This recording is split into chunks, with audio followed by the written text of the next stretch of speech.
Merci à tous ceux qui ont pu faire le déplacement sur la terre donc, du pays des hommes intègres. Merci à vous tous, venus d'Afrique ou d'ailleurs, tous les hommes d'affaires qui ont foulé ce sol. On vous souhaite donc de passer d'agréables séjours, que ce ne soit pas juste la cérémonie, mais aussi des moments où vous pourrez tisser des liens et apporter beaucoup d'affaires à notre chère patrie. Avant donc tout propos, il faut qu'on puisse remercier Dieu. Le premier rendez-vous n'a pas eu lieu. Aujourd'hui, donc, nous sommes là. Rendons grâce à Dieu de nous avoir permis d'être là en bonne santé et de tenir donc cette cérémonie d'installation du président du Conseil national du patronat burkinabé. Rendons aussi hommage donc à nos forces de défense et de sécurité, toutes les forces combattantes qui, par leur action, nous permettent d'être là ici aujourd'hui, en paix, en train de communier, en train de dessiner l'avenir donc du Burkina Faso. Nous sommes là pour vous encourager et nous sommes là aussi pour vous exprimer toute notre gratitude. Comme vous l'avez dit, le secteur privé, hormis agricole, emploie plus de 2 millions de Burkinabés. Et nous ne pouvons qu'accompagner et être aux côtés donc, du secteur privé. Merci donc pour tout le soutien que vous avez pu apporter, donc, certes, à ce pays à travers cette lutte que nous menons, par vos contributions diverses, des petits commerçants, des petits producteurs, jusqu'aux grands opérateurs économiques. Chacun a contribué d'une manière ou d'une autre à ce que nous puissions mener la lutte que nous menons aujourd'hui. Donc, merci à vous pour tous ces apports. Merci à vous pour les efforts consentis. Merci à vous pour votre résilience, parce que dans un contexte de guerre, nous savons bien que les affaires sont touchées en plein cœur.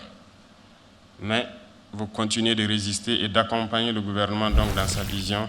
On ne peut que vous remercier pour cela. En plus des remerciements aussi, permettez-moi de vous décliner peut-être quelques visions et quelques souhaits donc, de l'exécutif pour que côte à côte nous puissions marcher pour le bonheur donc, des Burkinabés. Si j'ai bonne mémoire, il n'y a pas longtemps, en tout cas, nous avons fait l'effort de croiser beaucoup de couches représentant donc, le patronat burkinabé, et notamment donc, les banquiers, en mois d'août, si je ne me trompe, où nous avons souhaité à ce qu'on puisse avoir une nouvelle dynamique et qu'on puisse avoir des rencontres permanentes, tout ça pour soutenir le secteur privé. En ces termes, on s'était exprimé et nous avons souhaité qu'il y ait des propositions dans le sens que le gouvernement puisse accompagner le secteur des finances pour pouvoir créer de nouvelles entreprises. Tout ça pour le renforcement donc, du secteur privé burkinabé. Certes, jusqu'à ce jour, nous n'avons pas eu de réponse d'abord. Je vous le rappelle ici, chers banquiers, que je suis à l'écoute toujours. Parce que le gouvernement, par ma voix, donc, a souhaité que même s'il faille que le gouvernement puisse avoir des garanties sur certains secteurs, certains projets portés par les jeunes, nous allons le faire. Il faut qu'on discute et qu'on trouve un terrain d'entente pour que vous puissiez mener aussi vos activités sans trop de risques. Donc, je reste à l'écoute et j'espère attendre vos réponses avant la fin de l'année. Bien sûr.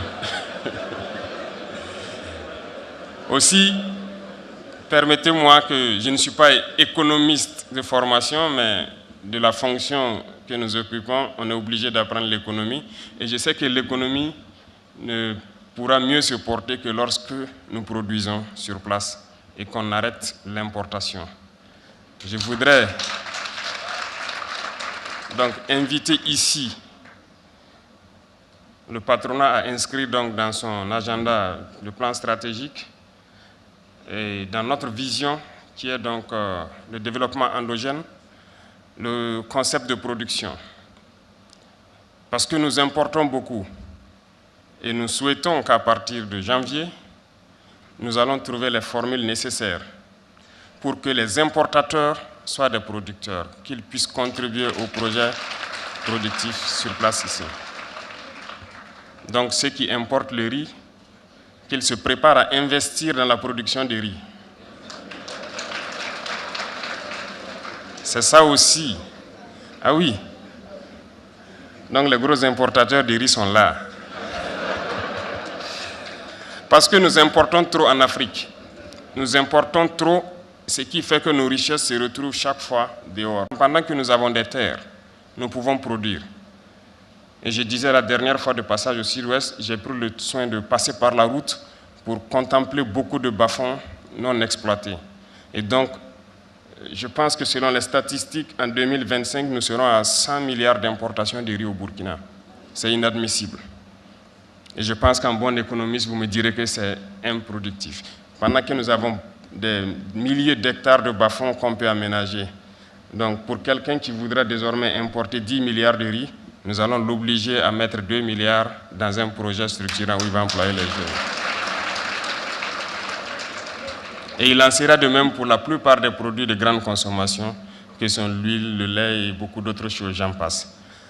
Et je souhaite que cela, nous puissions discuter donc urgemment pour trouver les voies et moyens qui nous permettront d'employer les jeunes et de les mettre dans cette voie pour que vous puissiez les accompagner. Et qui dit production, dit développement de l'industrie agroalimentaire. Il y en a déjà, je vois que dans votre conseil, il y a quelqu'un qui s'en occupe spécialement. Et je souhaite que nous puissions développer ce secteur. Il faut que nous produisions sur place, mais que nous transformons aussi. Tout ça dans le sens d'arrêter au maximum, en tout cas, réduire autant que possible nos importations.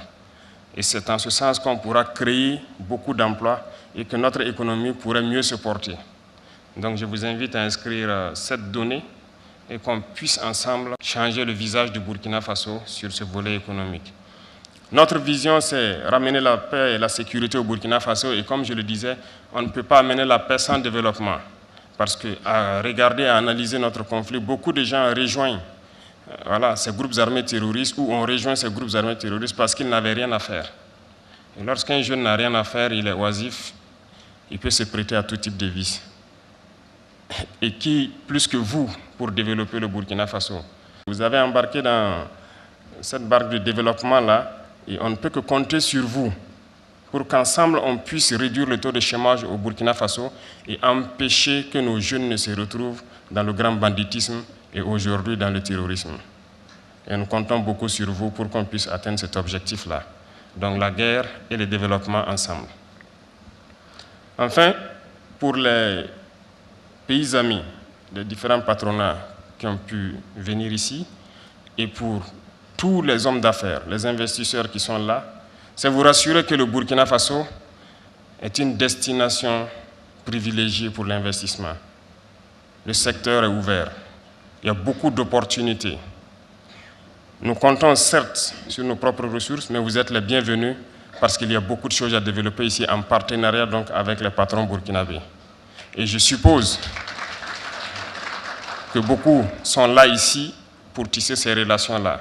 Je vous souhaite donc de passer un très bon séjour, de pouvoir faire de très bonnes affaires jusqu'aux membres du gouvernement, bien sûr, pour ceux qui souhaiteront rentrer en contact avec certains membres de l'exécutif pour proposer leurs idées d'investissement au Burkina Faso. C'est un pays sûr, c'est un pays qui tient ses engagements. Ça, c'est très important. C'est un pays qui tient ses engagements et c'est un pays qui est en train de lutter pour être stable. Et même, ce message, c'est même aux investisseurs nationaux, de ne pas avoir peur. Le Burkina Faso est un pays stable qui tient ses engagements. Donc, venez investir, investissez au Burkina pour que nos jeunes puissent avoir de l'emploi et vous ne regretterez pas. Vous serez très bien heureux et très bien épanouis au Burkina Faso. En tout cas, soyez les bienvenus. Je souhaite que vous restiez quelques jours de plus, pouvoir tisser les bonnes relations et pouvoir donc accompagner donc nos patrons burkinabés pour qu'ensemble, l'Afrique puisse s'en sortir dans cette situation difficile de crise sécuritaire alimentaire que nous connaissons.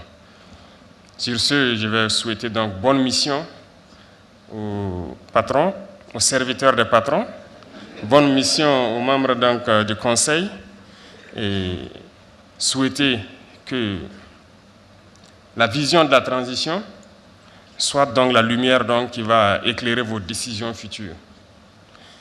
Bon vent à vous, et que ces 5 ans soient les 5 ans de transformation économique du Burkina Faso. Vive le patronat burkinabé, vive la coopération en Afrique, la patrie ou la mort. Nous